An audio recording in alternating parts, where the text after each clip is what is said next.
It looks like a seashell radio. And something more, it listens.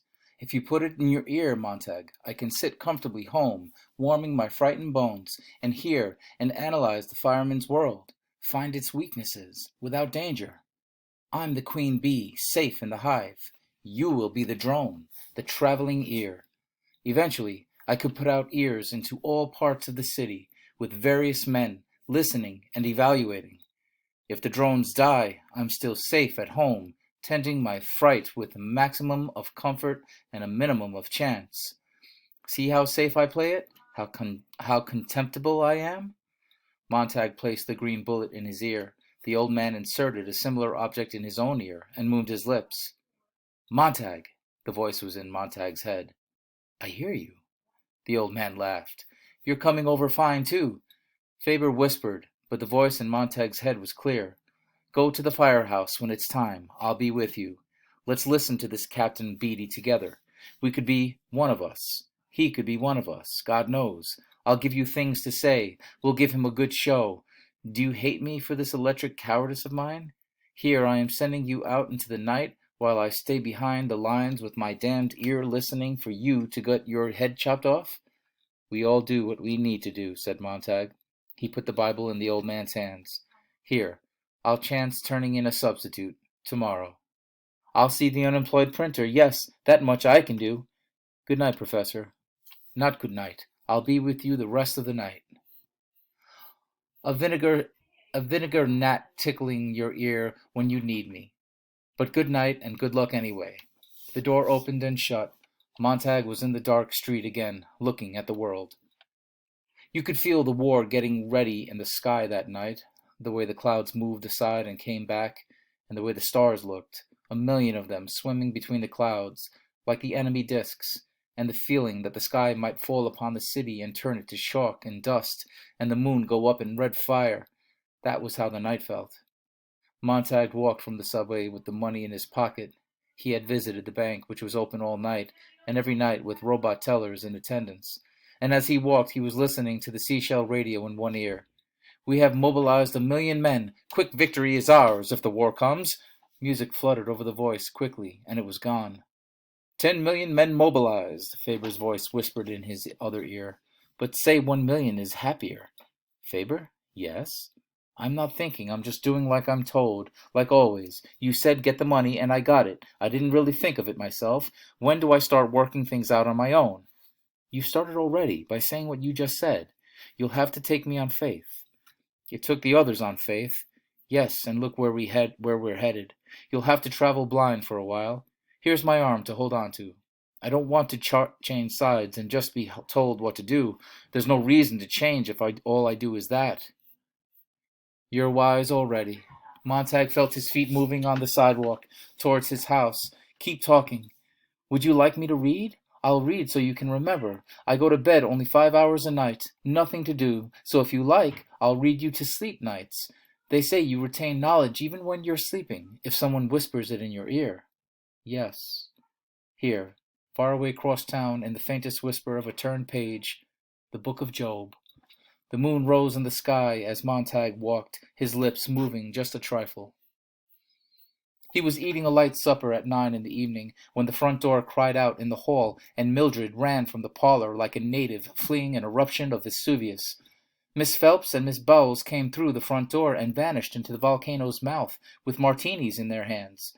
Montag stopped eating. They were like a monstrous crystal chandelier tinkling in 1,000 chimes. He saw their Cheshire cat smiles burning through the walls of the house, and now they were screaming at each other above the din. Montag found himself at the parlor door with his food still in his mouth. Doesn't everyone look nice? Nice? You look fine, Milly. Fine. Everyone looks swell. Swell? Montag stood watching them. Patience, whispered Faber. I shouldn't be here, whispered Montag, almost to himself.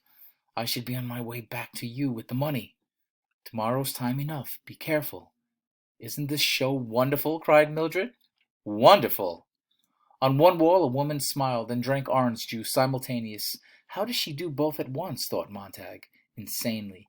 In the other walls, an X-ray of the same woman revealed the contracting journey of the refreshing beverage on its way to her delightful stomach. Abruptly, the room took off on a rocket flight into the clouds. It plunged into a lime-green sea where blue fish ate red and yellow fish. A minute later, three white cartoon clowns chopped off each other's limbs to the accompaniment of immense incoming tides of laughter. 2 minutes more, and the room whipped out of town to the jet cars wildly circling an arena, bashing and backing up and bashing each other again. Montag saw a number of bodies fly into the air. "Millie, did you see that?" "I saw it, I saw it." Montag reached inside the parlor wall and pulled the main switch. The images drained away, as if the water had been let out from a gigantic crystal bowl of hysterical fish. The three women turned slowly and looked with unconcealed irritation and then dislike at Montag. "When do you suppose the war will start?" he said. "I notice your husbands aren't here tonight." "Oh, they come and go," said Miss Phelps. "In again, out again, Finnegan. The Army called Pete yesterday. He'll be back next week. The Army said so. Quick war, 48 hours, they said, and everyone's home. That's what the Army said." Quick war. Pete was called yesterday, and they said he'd be back next week. Quick. The three women fidgeted and looked nervously at the empty mud-colored walls. "I'm not worried," said Miss Phelps. "I'll let Pete do all the worrying," she giggled. "I'll let old Pete do all the worrying, not me. I'm not worried. It's always someone else's husband dies anyway, they say. I've heard that too. I've never known any dead man killed in a war. Killed jumping off buildings, yes, like Gloria's husband last week. But from wars? No. Not from wars," said Miss Phelps. "Anyway, Pete and I always said no tears, nothing like that. It's our third marriage each, and we're independent. Be independent, we always said. He said, if I get killed off, you just go right ahead and don't cry, but get married again, and don't think of me." "That reminds me," said Mildred. Did you see that Clara Dove 5-minute romance last night in your wall? Well, it was all about this woman who—" Montag said nothing, but stood looking at the women's faces, as he had once looked at the faces of saints in a strange church he had entered when he was a child. The faces of those enameled creatures meant nothing to him, though he talked to them and stood in that church for a long time, trying to be of that religion, trying to know what that religion was, trying to get enough of the raw incense and special dust of the place into his lungs, and thus into his blood, to feel touched and concerned by the meaning of the colorful men and women with the porcelain eyes and the blood ruby lips. But there was nothing, nothing. It was a stroll through another store, and his currency strange and unstable there, and his passion cold, even when he touched the wood and plaster and clay. So it was now in his own parlor, with these women twisting in their chairs under his gaze, lighting cigarettes, blowing smoke, touching their sun-fired hair, and examining their blazing fingernails as if they had caught fire from his look. Their faces grew haunted with silence. They leaned forward at the sound of Montag swallowing his final bite of food. They listened to his feverish breathing. The three empty walls of the room were like the pale brows of sleeping giants now, empty of dreams. Montag felt that if you touched these three staring brows, you would feel a fine salt sweat on your fingertips. The perspiration gathered with the silence, and the sub-audible trembling around and about, and in the women who were burning with tension. Any moment they might hiss a long, sputtering hiss and explode. Montag moved his lips. "Let's talk." The women jerked and stared. "How are your children, Miss Phelps?" he asked. "You know, I haven't any. No one in his right mind, the good Lord knows, would have children," said Miss Phelps, not quite sure why she was angry with this man. "I wouldn't say that," said Miss Bowles. "I've had 2 children by cesarean section. No use going through all that agony for a baby. The world must reproduce, you know. The race must go on. Besides, they sometimes look just like you, and that's nice. 2 cesareans tamed the trick. Yes, sir. Oh, my doctor said, cesareans aren't necessary. You've got the hips for it. Everything's normal, but I insisted." "Cesareans or not, children are ruinous. You're out of your mind," said Miss Phelps. "I plunk the children in school 9 days out of 10. I put up with them when they come home 3 days a month. It's not bad at all. You heave them into the parlor and turn the switch. It's like washing clothes. Stuff laundry in and slam the lid," Miss Bowles tittered. "They'd just as soon kick as kiss me. They thank God I can kick back." The women showed their tongues, laughing. Mildred sat a moment, and then, seeing that Montag was still in the doorway, clapped her hands. "Let's talk politics, to please Guy." "Sounds fine," said Miss Bowles. "I voted last election, same as every one, and I laid it on the line for President Noble. I think he's one of the nicest looking men who ever became president." "Oh, but the man they ran against him, he wasn't much, was he? Kind of small and homely, and he didn't shave too close or comb his hair very well. What possessed the outs to run him? You just don't go running a little short man like that against a tall man. Besides," he mumbled, "half the time I couldn't hear a word he said, and the words I did hear I didn't understand. Fat, too, and didn't dress to hide it. No wonder the landslide was for Winston Noble. Even their names helped. Compare Winston Noble to Hubert Hoag for 10 seconds, and you can almost figure the results." "Damn it!" cried Montag. "What do you know about Hoag and Noble? Why, they were right in that parlor wall not 6 months ago. One was always picking his nose. It drove me wild." "Well, Mr. Montag," said Miss Phelps, "do you want us to vote for a man like that?" Mildred beamed. "You just run away from the door, Guy, and don't make us nervous." But Montag was gone, and back in a moment with a book in his hand. "Guy! Damn it all! Damn it all! Damn it! What have you got there? Isn't that a book? I thought that all special training these days was done by film." Miss Phelps blinked. "You reading up on a fireman theory?" "Theory hell," said Montag. "It's poetry." "Montag," a whisper. "Leave me alone." Montag felt himself turning in a great circle, roar and a buzz and a hum.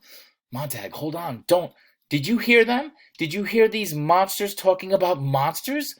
Oh, God, the way they jabber about people and their own children and themselves, and the way they talk about their husbands and the way they talk about war. Damn it, I stand here and I can't believe it." "I didn't say a single word about any war, I'll have you know," said Miss Phelps. "As for poetry, I hate it," said Miss Bowles. "Have you ever read any?" "Montag," Faber's voice scraped away at him, "you'll ruin everything. Shut up, you fool." All three women were on their feet. "Sit down." They sat. "I'm going home," quavered Miss Bowles. "Montag, Montag, please, in the name of God, what are you up to?" pleaded Faber. "Why don't you just read us one of those poems from your little book?" Miss Phelps nodded. "I think that would be very interesting." "That's not right," wailed Miss Bowles. "We can't do that." "Well, look at Mr. Montag. He wants to. I know he does. And if we listen nice, Mr. Montag will be happy, and then maybe we can go on and do something else." She glanced nervously at the long emptiness of the walls and closing them.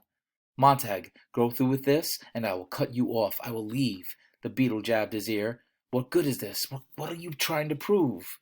"Scare the hell out of him. That's what. Scare the living daylights out." Mildred looked at the empty air. "Now, Guy, just who are you talking to?" A silver needle pierced his brain. "Montag, listen. Only one way out. Play it as a joke. Cover it up. Pretend you aren't mad at all. Then walk to your wall incinerator and throw the book in." Mildred had already anticipated this in a quavery voice. "Ladies, once a year every fireman's allowed to bring one book home, from the old days, to show his family how silly it all was, how nervous that sort of thing can make you, how crazy. Guy's surprise tonight is to read you one sample to show how mixed up things were, so none of us will ever have to bother our little old heads about that junk again. Isn't that right, darling?" He crushed the book in his fists. "Say yes." His mouth moved like Faber's. "Yes." Mildred snatched the book with a laugh. "Here, read this one. No, take it back. Here, that's a funny one. You'll read it out loud today. Ladies, you won't understand a word. It goes umpity, umpity, umpity. Go ahead, Guy. That page, dear." He looked at the open page. A fly stirred its wings softly in his ear. "Read." "What's the title, dear?" "Dover Beach." His mouth was numb. "Now read it in a nice clear voice, and go slow." The room was blazing hot. He was all fire. He was all coldness. They sat in the middle of an empty desert with 3 chairs and him standing, swaying, and him waiting for Miss Phelps to stop straightening her dress hem and Miss Bowles to take her fingers away from her hair. Then he began to read in a low, stumbling voice that grew firmer as he progressed from line to line, and his voice went out across the desert into the whiteness, and around the 3 sitting women there in the great hot emptiness.